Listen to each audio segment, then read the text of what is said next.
ಅತ್ತಿಗೆ ಅಮ್ಮ.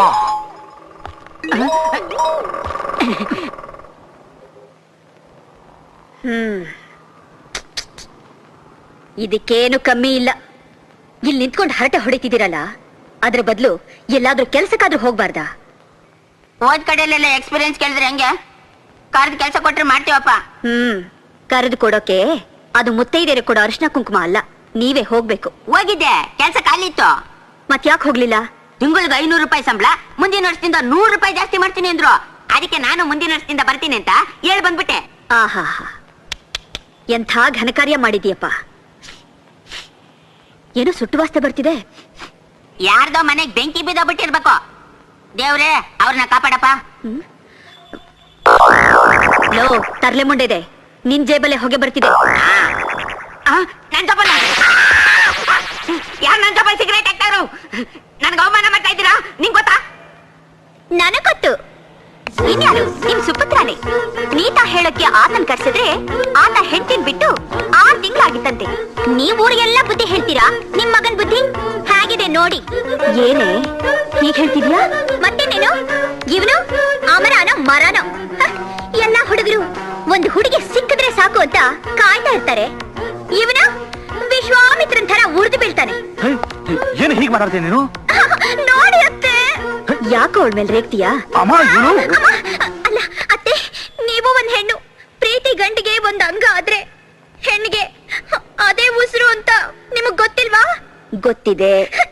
ನಿಮ್ ಮಗ ಪ್ರೀತಿಸೋದ್ ಬೇಡ, ಅದ್ರ ಅರ್ಥನಾದ್ರೂ ತಿಳ್ಕೊಬಾರ್ದು. ಅಯ್ಯೋ ಅಳ್ಬೇಡಮ್ಮ, ಅಳ್ಬೇಡ. ನಾನು ಅವ್ರಿಗೆ ಬುದ್ಧಿ ಹೇಳ್ತೀನಿ. ಅಲ್ಲ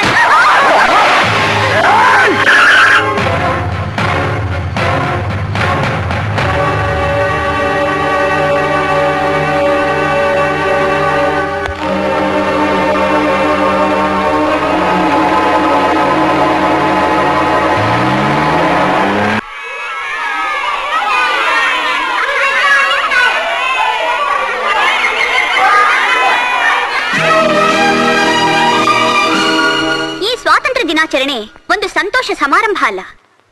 ಇದಕ್ಕಾಗಿ ತಮ್ಮ ಪ್ರಾಣವನ್ನೇ ತೆತ್ತ ಅನೇಕ ಮಹಾತ್ಮರ ನೆನಪಿನ ದಿನಾಚರಣೆ ಅನ್ನೋದೇ ನನ್ನ ಭಾವನೆ. ಅವರೆಲ್ಲರ ತ್ಯಾಗದಿಂದ ನಮ್ಮ ದೇಶಕ್ಕೆ ಸ್ವಾತಂತ್ರ್ಯ ಬಂದು 46 ವರ್ಷಗಳಾಯ್ತು. ಆದರೆ ಈ ಸ್ವಾತಂತ್ರ್ಯ ಪ್ರತಿಯೊಬ್ಬ ನಾಗರಿಕನಿಗೂ ಸಿಗದೆ ಅನ್ಯಾಯ, ಅನೀತಿ, ಅಧರ್ಮಕ್ಕೆ ಸಿಕ್ಕಿ ಒದ್ದಾಡ್ತಾ ಇದೆ. ಈ ಸ್ವಾತಂತ್ರ್ಯ ಎಲ್ರಿಗೂ ಸಿಗಬೇಕು.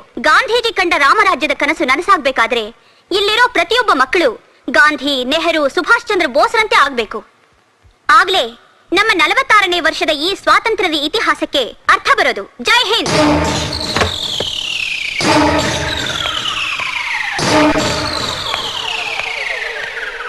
ಯಾರದ್ದಿ ಸಾರಾಯಿ ಅಂಗಡಿ? ನಂದೆ. ಇಲ್ಲಿ ಸಾರಾಯಿ ಅಂಗಡಿ ಓಪನ್ ಮಾಡಕ್ಕೆ ಯಾರು ನಿಮಗೆ ಪರ್ಮಿಷನ್ ಕೊಟ್ಟಿದ್ದು? ಇಲ್ಲಿರೋರೆಲ್ಲ ಕಾಯಿಲೆಯಿಂದ ನರಳ್ತಾ ಇದ್ದೀವಿ. ಸರ್ವ ರೋಗಾನಿಕೆ ಸಾರಾಯಿ ಮದ್ದು. ನಮಗ್ ಸಾರಾಯಿ ಬೇಕು ಅಂದ್ರು. ಅಂದ್ರೆ ಸಾರಾಯಿ ಅಂಗಡಿ ಸ್ಕೂಲ್ನಿಂದ 100 ಮೀಟರ್ ದೂರ ಇರಬೇಕು ಅಂತ ಕಾನೂನಿದೆ.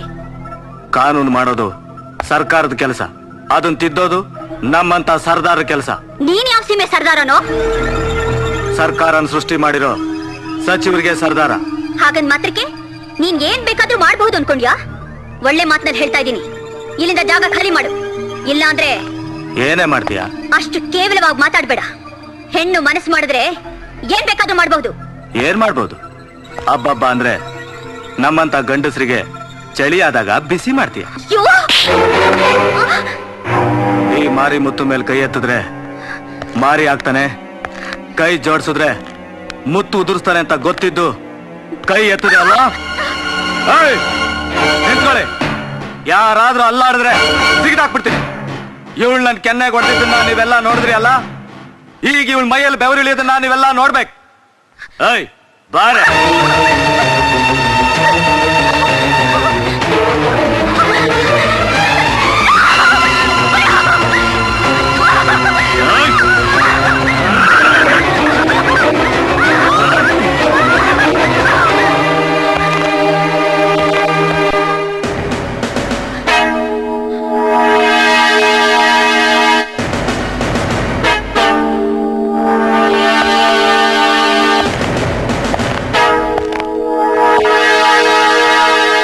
ಯಾಕಿಷ್ಟು ಲೇಟು?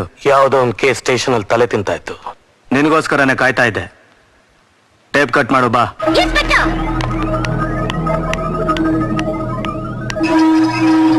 ನಡು ರಸ್ತೆಯಲ್ಲಿ ನನ್ನ ಸೀರೆ ಎಳೆದು ಅವಮಾನ ಮಾಡಿದವನ್ನ ಒದ್ದು ಒಳಗಡೆ ಹಾಕೋದ್ ಬಿಟ್ಟು ಸುಮ್ನೆ ಹೋಗ್ತಿದ್ದೀರಲ್ಲ. ಇನ್ನೇನ್ ಮಾಡ್ಬೇಕು ಹೇಳು? ನೋಡಮ್ಮ, ದೊಡ್ಡ ಮನುಷ್ಯರು ಮಾಡೋ ಕೆಲ್ಸಕ್ಕೆ ಚಪ್ಪಾಳೆ ಹೊಡೆಯೋದು ಅಷ್ಟೇ ನನ್ ಕೆಲ್ಸ. ಹಾಗಂದ್ರೆ ಜನ ನಾಳೆ ನಿಮಗೆ ಚಪ್ಪಲಿ ತಗೊಂಡು ಹೊಡಿತಾರೆ. ನೀನ್ ಹೀಗೆ ಮಾತಾಡ್ತಾ ಇದ್ರೆ ಆ ಕೆಲ್ಸ ನಾನ್ ನಿನಗ್ ಮಾಡ್ಬೇಕಾಗತ್ತೆ. ಯಾರೋ ನೀನು? ನಾನಾ? ಅನ್ಯಾಯನ ಮಟ್ಟ ಹಾಕೋಕ್ ಬಂದಿರೋ ಈ ಸಮಾಜದ ಪ್ರತಿನಿಧಿ ಅಲ್ಲ ಸರ್. ನೀವು ಪ್ರಮಾಣ ವಚನ ಸ್ವೀಕಾರ ಮಾಡಿದಾಗ ಏನಂತ ಹೇಳಿದ್ರಿ? ಅನ್ನ ತಿಂದ ಮನೆಗೆ 2 ಬಗೆಯಲ್ಲ ಅಂತ ತಾನೆ? ನಾನು ಈಗ್ಲೂ ಅದನ್ನೇ ಮಾಡ್ತಿರೋದು. ಓಹೋ, ಇಂಥ ಅಲ್ಕ ಕೆಲಸ ಮಾಡೋದಕ್ಕೆ ಪವಿತ್ರವಾದ ಕಾಕಿ, ನ್ಯಾಯವಾದ ಲಾಠಿನೇ ಬೇಕಿತ್ತಾ? ಏಯ್, ಬಾಯಿಗೆ ಬಂದ ಹಾಗೆ ಮಾತಾಡಿದ್ರೆ ಲಾಕಪ್ ಹಾಕಿ ಬೆಂಡೆತ್ ಬಿಡ್ತೀನಿ. ಬೆಂಡೆತ್ತೋದಕ್ಕೆ ನಾನ್ ನಿನ್ನಾಗೆ ಎಂಜಲ್ ತಿಂದು ತುಕ್ಕಿಡಿದ್ರ ಕಬ್ಣ ಅಲ್ಲ.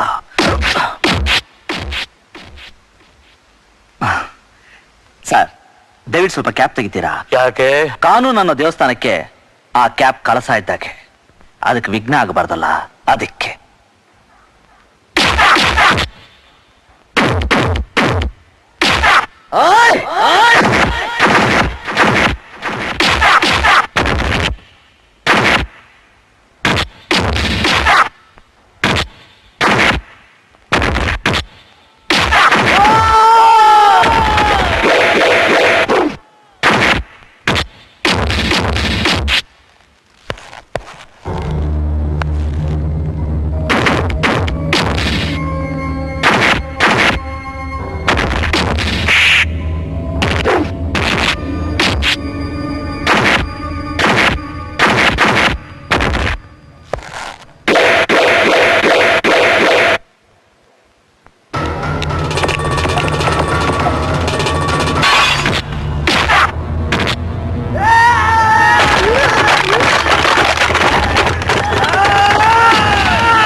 ನಾನಿರ್ಬೇಕಾದ್ರೆ ಈ ಶಾಂತಿನಗರದಲ್ಲಿ ಅಶಾಂತಿನ ಏನಿದೆಲ್ಲ? ಸ್ಕೂಲ್ ಮುಂದೆ ಸಾರಾ ಅಂಗಡಿ ಓಪನ್ ಮಾಡಬಾರ್ದು ಅಂತ ಹೇಳಿದ್ದಕ್ಕೆ ಇವನು ಆ ಹುಡುಗಿ ಸೀರೆ ಹೇಳೋದು ಅವಮಾನ ಮಾಡ್ತಿದ್ದಾನೆ. ಅದನ್ನ ಇವನಿಗೆ ಹೇಳಿದ್ದಕ್ಕೆ ಓತಿ ಕೇತನ ಬೇಲಿ ಸಾಕ್ಷಿ ಅಂದಂಗೆ ಇಬ್ರು ಸೇರ್ಕೊಂಡು ದೊಂಬಿ ಮಾಡ್ತಿದ್ದಾರೆ. ನಿಮ್ ಜನ್ಮಕ್ಕಿಷ್ಟು ಬೆಂಕಿ ಹಾಕ್ತು. ಸರ್, ಇವ್ರನ್ನ ಬೈದ್ರೆ ಸಾಲದು, ಸರಿಯಾದ ಶಿಕ್ಷೆ ಕೊಡಿಸ್ಬೇಕು. ಸರಿಯಾಗಿ ಹೇಳಿದೆ. ಇವನ್ನ ಕೆಲಸದಿಂದ ಸಸ್ಪೆಂಡ್ ಮಾಡಿಸ್ತೀನಿ. ಇವರಿಬ್ಬರು ಒದ್ದು ಲಾಕಪ್ ಹಾಕಿಸ್ತೀನಿ. ಎಲ್ಲಿ ಅವಳೆಲ್ಲಿ? ನನ್ನ ಮಗಳಲ್ಲಿ. ಅಲ್ಲಿ ಅಲ್ಲಿ ಮಗಳೇ ಮಗಳೇ, ಸಮಾಧಾನ ಮಾಡ್ಕೊಮ್ಮ, ಸಮಾಧಾನ. ನೋಡಮ್ಮ, ನೀ ನನ್ನ ಮಗಳಿದ್ದಾಗೆ. ನಿನಗಾದ ಅವಮಾನ ನನಗಷ್ಟೇ ಅಲ್ಲ, ಇಡೀ ಪ್ರಜಾಪ್ರಭುತ್ವಕ್ಕೆ ಆದಾಗೆ. ನೀ ಏನು ಯೋಚನೆ ಮಾಡ್ಬೇಡ. ಈ ಸಾರಾಯಿ ಅಂಗಡಿನ ಸ್ಕೂಲ್ ಮುಂದೆ ಅಲ್ಲ, ಈ ಶಾಂತಿ ನಗರದಿಂದನೇ ಖಾಲಿ ಮಾಡಿಸ್ತೀನಿ. ನಿಮ್ಮಿಂದ ತುಂಬಾ ಉಪಕಾರ ಆಯ್ತು ಸರ್. ನನಗಲ್ಲಮ್ಮ, ನಿನ್ನ ಮಾನ ಕಾಪಾಡಿದ ಈ ಮಹಾನ್ ಭಾವನಿಗೆ ನಿನ್ನ ಪರವಾಗಿ ನಾನ್ ನಮಸ್ಕಾರ ಮಾಡ್ತೀನಿ. ಸರ್, ನೀವು ನನಗೆ ನಿನ್ನ ನೋಡ್ತಿದ್ರೆ ನನಗೆ ಆ ಗಾಂಧಿ ಜ್ಞಾಪಕ ಬರ್ತಿದೆ.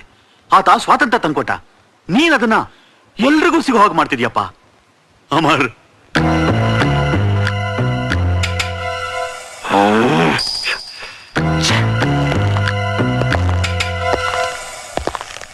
ಯಾಕ್ರೋ ಒಳ್ಳೆ ಅಂಡು ಸುಟ್ಟು ಬೆಕ್ಕಿನ ತರ ಓಡಾಡ್ತಾ ಇದ್ದೀರಾ?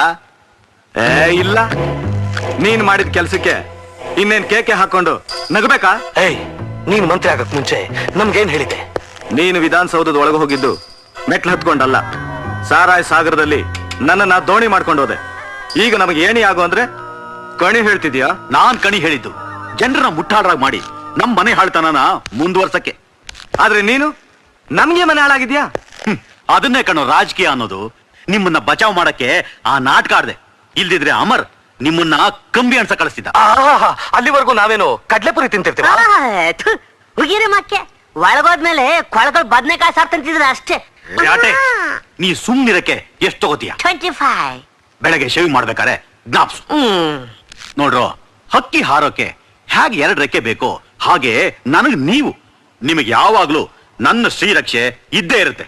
ನನಗೆ ಬೇಕಾಗಿರೋದು ನಿನ್ನ ಶ್ರೀರಕ್ಷೆನೂ ಅಲ್ಲ, ಪಾದರಕ್ಷೆನೂ ಅಲ್ಲ, ಆ ಸ್ಕೂಲ್ ಮುಂದೆ ನನ್ನ ಸಾರಾಯಿ ಅಂಗಡಿ. ಅದು ಸದ್ಯಕ್ಕಾಗಲ್ವೋ? ಇನ್ನೇನು ನಾನ್ ಸತ್ ಮೇಲೆ ಆಗತ್ತಾ? ಹಾಗಲ್ಲಪ್ಪ, ಅದಕ್ಕೆ ಸ್ವಲ್ಪ ಟೈಮ್ ಬೇಕು ಅಂದೆ. ಸರಿ, ಟೈಮ್ ತಗೊಂಡು ನಿನ್ನ ಕೆಲಸ ನೀನು ಮಾಡು, ನನ್ನ ಕೆಲಸ ನಾನು ಮಾಡ್ತೀನಿ.